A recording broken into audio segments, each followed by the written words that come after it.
I prepared a detailed 60-day strategy for mains, and this is a very step-wise logical process. जैसे जैसे मैं describe करूंगा इसमें कुछ स्टेप्स होंगे. I suggest that you have a paper and pen with you like I do and you go along with it ताकि आपको उसका लॉजिकल सीक्वेंस समझ में आए. Let's get straight to it. Step 1, we need to divide the entire preparation for mains into 10 blocks. I'm not talking about GS 1, 2, 3. I'm not talking about subjects. I am talking about blocks, and I'll tell you why I am saying this. Blocks are divided according to the weightage of the exam. So, one block is GS1, one block is GS2, one block is GS3, essay is one block, ethics is one block, optional is 2 blocks. क्योंकि उसके 2 paper होंगे तो the marks are double.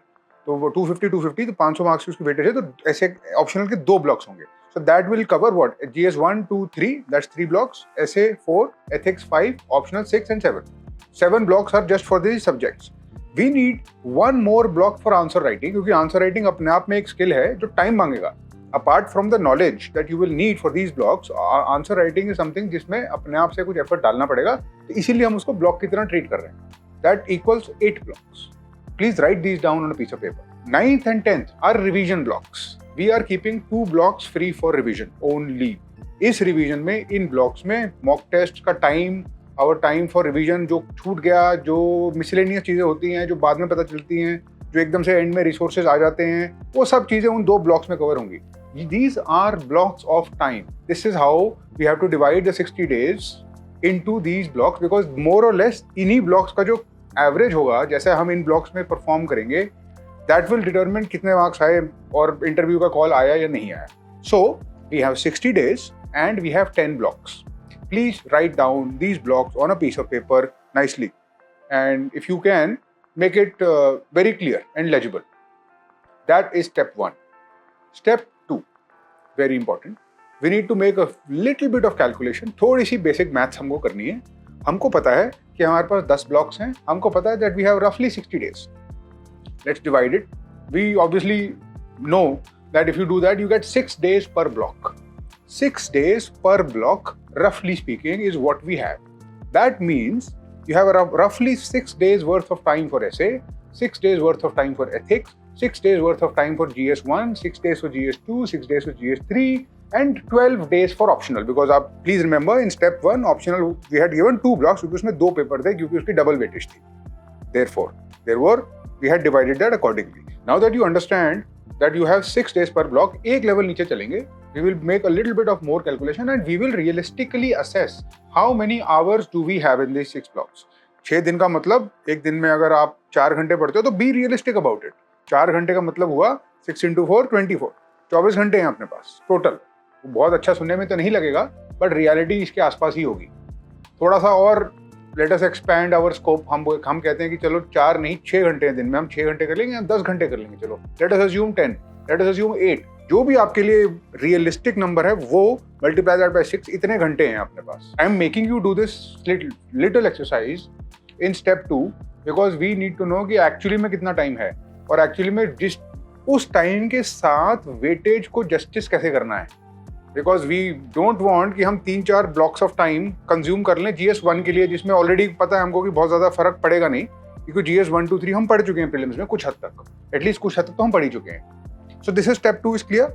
We need estimate of how many hours we have per block of this content. Per block जो 10 blocks थे उसका कितना, एक block में कितना टाइम है हमारे पास. दिन तो कैलकुलेट हो गए, 6 दिन है, और घंटे कितने हैं वो आपके हिसाब से it will B determine by your situation, your schedule. आप एस्टिमेट से जो भी आपको लग रहा है कि आप करोगे उससे थोड़ा सा लोअर रेंज का एस्टिमेट रखना, बिकॉज इन रियलिटी बहुत सारी कंटिजेंसीज होती हैं और हम वो हमेशा फॉलो कर नहीं पाते जो हम सोचते हैं.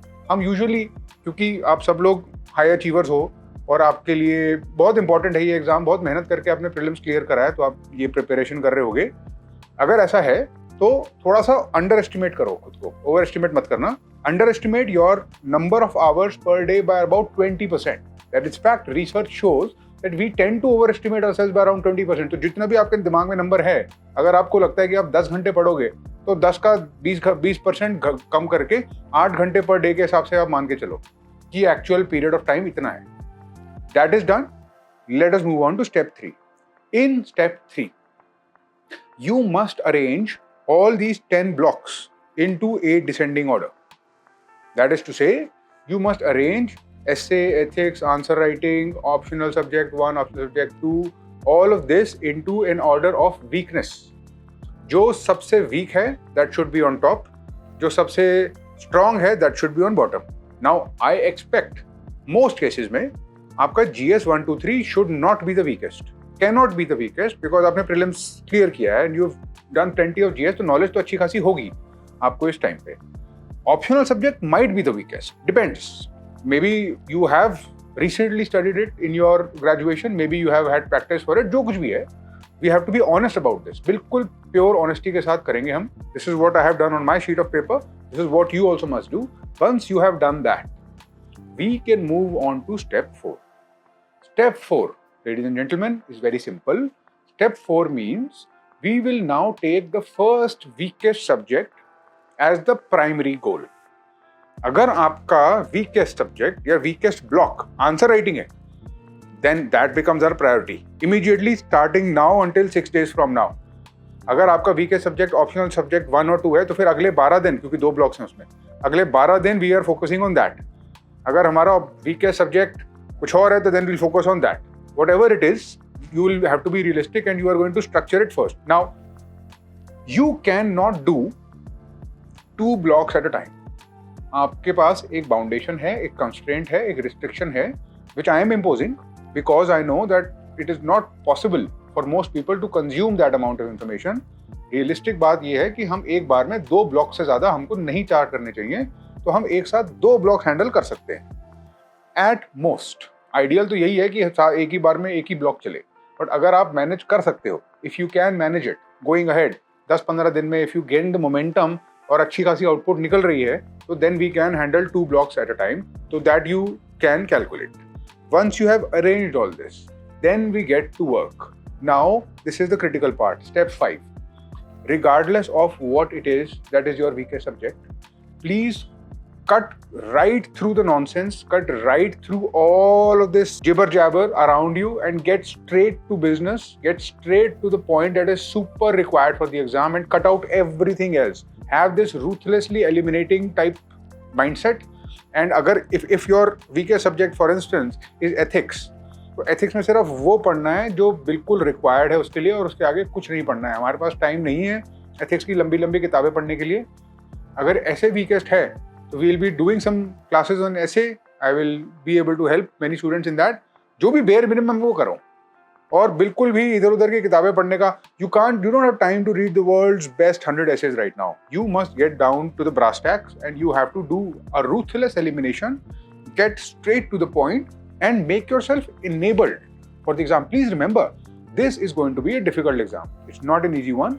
और इसमें अच्छी खासे कंटेंट की भी और एनालिसिस की भी और राइटिंग स्किल की भी, तीनों की जरूरत पड़ेगी.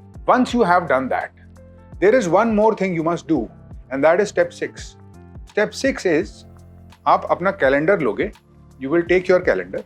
You can take the Google calendar, चाहे आप वो कर लो, बट जो भी आपका कैलेंडर है, जो भी आप देखते हो, जो भी आप फॉलो करते हो, जहाँ से भी आप ट्रैक रखते हो डेट्स का, you will put a milestone every 6 days. Remember that in step 1 and step 2, we had calculated that we had 6 days per block. So you are going to put a milestone on every 6 days. On every 6th day, you will review what has been happening. You will review your performance. You will review what progress you've made. All right. Now, when you do that, every 6 days there is some review. कुछ 19-20 होगा, ठीक है, कोई बात नहीं. हमने 2 blocks buffer के लिए, रिवीजन के लिए इसलिए रखे थे, बट बहुत ज्यादा आगे पीछे नहीं होना चाहिए. इन ब्लॉक्स में डिवाइड करने का लॉजिक ही ये है. अगर आपका 6 दिन से ज्यादा, 6 के 8 हो रहे हैं और 8 के 10 हो रहे हैं, तो फिर it is not worth it, because उसकी वेटेज ही वर्थ इट नहीं है. तो when you divided according two blocks, जो वेटेज है वो टाइम में नजर आनी स्टार्ट हो जाती है. जितना टाइम, जितनी वेटेज है उतना ही टाइम है, और आपने वीक के सब्जेक्ट पहले तो चूज कर ही लिया है. So that is a very logical way to approach it.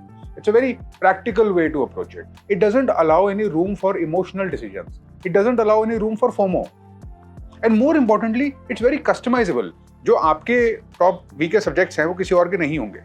आपकी सिचुएशन हर किसी से डिफरेंट होगी, बट टाइम सबके पास उतना ही है और वेटेज सबकी उतनी है, because the UPSC has defined it. इसमें किसी की मर्जी नहीं चलेगी.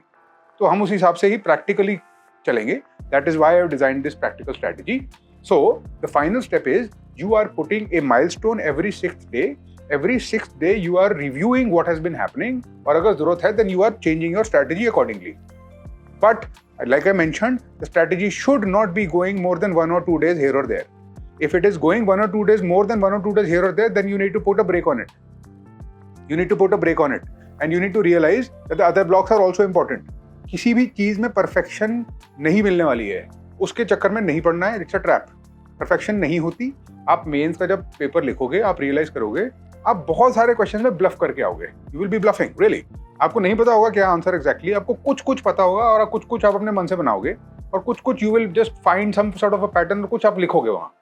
बहुत फास्ट चलेगा और उसके लिए वी शुड बी जितना हम प्रैक्टिकल रहेंगे, जितना हम लॉजिकल रहेंगे, उतना हमको फायदा मिलेगा इस चीज का. We'll proceed accordingly. The final thing I would like to say is आपने जब ये हर 6 दिन पे एक माइलस्टोन डाला, you will find that there is a milestone coming on the 5th block, which is 30 days. So this is the 50% mark.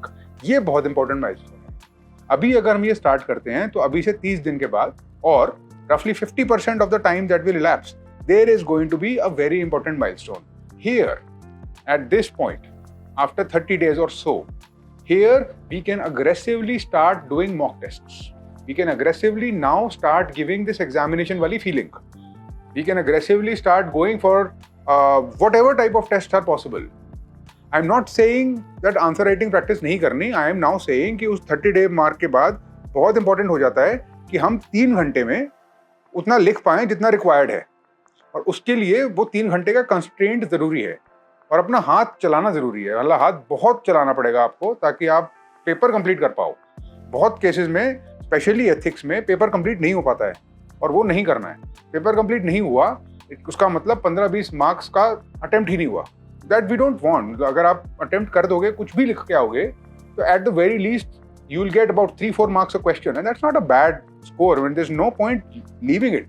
But अगर आपको आदत नहीं है 3 घंटे में वो वर्बल आउटपुट देने की अपने हाथों से, तो वो वर्बल आउटपुट एग्जाम में नहीं निकलेगा, क्योंकि एग्जाम में बहुत स्पीड से चलता है सब कुछ. आपको it will all just go by in a haze. It will be like a huge whirlwind that will pass before your. आपको पता भी नहीं चलेगा कब स्टार्ट हुआ कब खत्म हुआ, बट आपके हाथों को पता चलेगा. आपके हाथों में लिटरली दर्द होगा. You will write so much that your hands will hurt. तो उसकी आदत डालनी पड़ती है. There is an element of muscle memory in this mains exam and it always is the case. आपके हाथ में एक्चुअल लिटरल दर्द होगा. इतना हाथ चलाने की आदत हमको नहीं रही है. Most people are not used to this. हमारा सारा everybody is typing these days. Nobody is really writing down on piece of paper. This is one of the only exams जिसमें इतनी राइटिंग की जरूरत है. और there is literally nothing else in the world I think that forces us to write on pen on paper to this extent. So just to give you an idea of how much you have to write, you will be writing for 27 hours. 7 exams. जो I'm not even talking about the compulsory exam जो language के paper होते हैं. I'm just talking about the main जिनका score add होगा. तो 27 घंटे आप लिख रहे होगे मेंस में, 3-3 घंटे के ब्लॉक्स में. और कुछ ऐसे दिन होंगे जब आप 6 घंटे लिख रहे होगे. You will be writing for 6 hours in a day. It's not a joke. It's not a joke. And then again the next day you will be writing for 6 hours. ऐसे ही डेट शीट आएगी. बीच बीच में आपके पास gaps होंगे, but वो लिखने की practice होनी चाहिए कि आज एट एनी गिवन डे अगर आपको बिठा दिया जाए और आपको बोला जाए 2 पेपर अटेम्प्ट करने 300-300 मार्क्स के, 3-3 घंटे के या 250-250 मार्क्स के, व्हाटएवर इट इज, आपका हाथ चले उसमें. मतलब it can not, you can not allow, you can not afford a situation जब दिमाग चल रहा है, कंटेंट है और हाथ थक गए हैं, क्योंकि ऐसा हो जाता है. It happened to me in the first attempt. It happens to more or less everybody actually. You basically just freeze. आपके हाथ रुक जाते हैं और फिर हैंड राइटिंग गंदी होती चली जाती है. Handwriting keeps getting worse and worse and worse. कुछ देर के बाद आपको खुद ही समझ में नहीं आएगा कि आपने क्या लिखा है. फिर आप कॉम्प्रोमाइज करके बुलेट पॉइंट्स पे आ जाते हो and then you just scribble. और लास्ट के questions it's just a hurried scribble really. They're not even answers. So many cases I've seen and you will also feel that. तो वो situation avoid करनी है आपको. And that, ladies and gentlemen, is the realistic strategy of what will actually happen to you, taking into account all the factors, all the relevant weightages of these subjects. Therefore, if you are really serious about it and if this makes sense to you, do this. And this is the most logical and practical advice I can give you. I hope that it helps you and you have all my good wishes. And I'm very proud of anybody who's writing mains because it is not a small task and it's a very hard exam to take. You have the best wishes that I can give you. All the best and take care.